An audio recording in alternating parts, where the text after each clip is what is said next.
नहमदुहु व नसल्ली अला रसूलिल करीम अम्मा बाद। 29 जनवरी की वीडियो को मैं देख रहा था कि फ़लस्तीनी हज़रात इज़राइल के सोल्जर्स को, उसके कैदियों को रिहा कर रहे हैं। सबसे बड़ी ताज्जुब की बात है कि ये नौजवान बिल्कुल सीना ताने खड़े हुए हैं, सैकड़ों की तादाद के अंदर बंदूक लेकर के, और पूरी दुनिया के बता रहे हैं कि आज भी हम कामयाब हैं।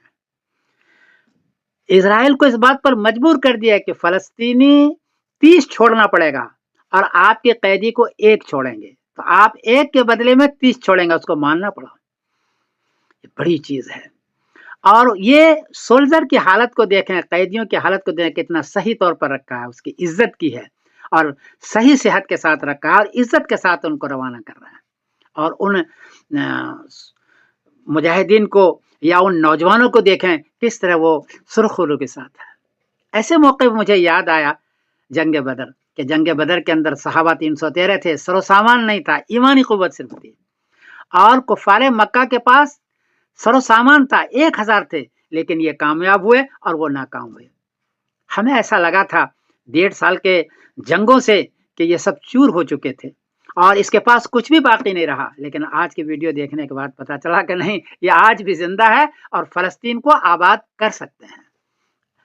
लोगों ने मदद नहीं की, इसके बावजूद भी ये हालत है इनकी, और मुझे उम्मीद है कि अगर इसी तरह ये रहे और लोगों ने उसकी मदद की तो 5-10 साल के अंदर फ़लस्तीन ऐसे ही आबाद हो जाएगा जैसे पहले थे। ऐसे मस्जिदें होंगी, ऐसे मीनारे होंगे, ऐसे लोग होंगे जैसे पहले थे। मुझे इस बात की उम्मीद है। कुरान पाक ने इसीलिए फरमाया था, वला तहिनु वला तहज़नु व अंतुमुल आलौन इन कुंतुम मुमिनीन। तुम कमज़ोर भी न पड़ो, गमगीन भी मत पड़ो।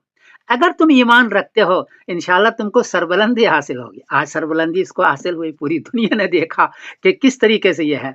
जबकि इज़राइल के लोगों को हम देखते हैं कि बेचारे छुपे-छुपे हैं, परेशान हाल हैं, और इनको देखते हैं कि खुशी-खुशी हैं। तो ये बड़ी चीज़ है। मैं इन हज़रात को मुबारकबादी देता हूँ, और मुझे इस बात की खुशी है कि इससे पहले सीरिया आज़ाद हुआ, अभी कुछ दिन पहले, अभी ये गज़ा आज़ाद हो रहा है और लोग वहाँ बस रहे हैं। तो इनको मुबारकबादी भी देता हूँ, इनके लिए दुआ भी करता हूँ, और पूरी दुनिया से ये मैं गुजारिश करता हूँ कि इसकी मदद फरमाएँ। बेचारे लोग परेशान हाल हैं, जान का नजराना पेश करके उन्होंने ये काम किया है। अल्लाह इनको जज़ाए खैर अता फरमाए। अस्सलाम वालेकुम व रहमतुल्लाहि व बरकातुहू। आप इसके लिए उस वीडियो को भी देखें जो कैदियों को रिहा कर रहे हैं, उस वीडियो को देखें जो सीना तान करके मुजाहिदीन खड़े हैं सैकड़ों की तादाद में, और इस वीडियो को देखें कि जिसकी सारे घर खंडर हो चुका है और हज़ारों आदमी, लाखों आदमी वहाँ खड़े हुए हैं। तीनों वीडियो को आप देखें, मुलाहिज़ा करें।